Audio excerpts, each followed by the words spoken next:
নমস্কাৰ যোৱাকালি এটা আপডেট দিছিলোঁ যে ফৰেষ্টৰ প্ৰায় টোটেল 157টা পোষ্ট মুকলি কৰি দিছে য'ত নেকি আছে ফৰেষ্টৰ গ্ৰেড 1 এইটো BA পাৰ্চেল এপ্লাই কৰিব পাৰি আৰু ফৰেষ্ট গাৰ্ড 12 পাৰ্চেল এপ্লাই কৰিব পাৰি য'ত নেকি সেইখিনি পোষ্টত এপ্লাই কৰিবৰ বাবে 18 বছৰৰ পৰা 40 বয়সলৈকে এজ লিমিটো দিছে তাৰ উপৰি এজ ৰিলেক্সনো দিছে সেইটোতো হয় কিন্তু যিখিনি যোৱাকালি পোষ্টক লৈ মই আপডেট দিছিলোঁ ইমান বেছি ভাইৰেল হৈছে lakh lakh views Facebook Instagram একদম চাব নোৱাৰা হৈ আছোঁ লগতে কমেণ্ট মেছেজখিনিতো একেবাৰে ৰিপ্লাই কৰিব নোৱাৰাই হৈ আছোঁ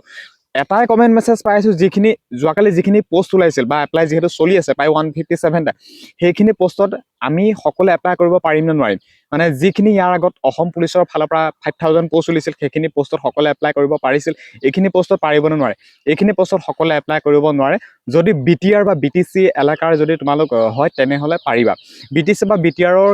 ডিষ্ট্ৰিক্ট প্ৰায় 4-5খনমান হয় স্ক্ৰীনত দেখুৱাইছোঁ নিশ্চয় মন কৰিছে যদি সেইকেইখনৰ ভিতৰত যদি তুমি হয় এপ্লাই কৰিব পাৰিবা আৰু এইখিনি এই BTRৰ যিখিনি ফৰেষ্টৰ পোষ্ট ওলাইছে যথেষ্ট ভাল একদম ধুনীয়া পোষ্ট মানে ৰিক্ৰুটমেণ্টটো যথেষ্ট ভাল ৰানিং লং জাম্প নহয় ৰানিং লং জাম্প একোৱে নহয় খালি খোজ কাঢ়িব লাগিব ৰিটাৰ্ণ দিব লাগিব ৰিটাৰ্ণত নিগেটিভ মাৰ্কিঙো নাই SIটো নিগেটিভ মাৰ্কিং নাই গতিকে যথেষ্ট ভাল খবৰ টোটেল 157টা পোষ্ট মুকলি কৰি দিছে 18 পৰা একদম 40 এজলৈকে এপ্লাই কৰিব পাৰি গতিকে এপ্লাইটো কৰি লোৱা 15 মাৰ্চ লাষ্ট ডেট যদি BTR বা BTC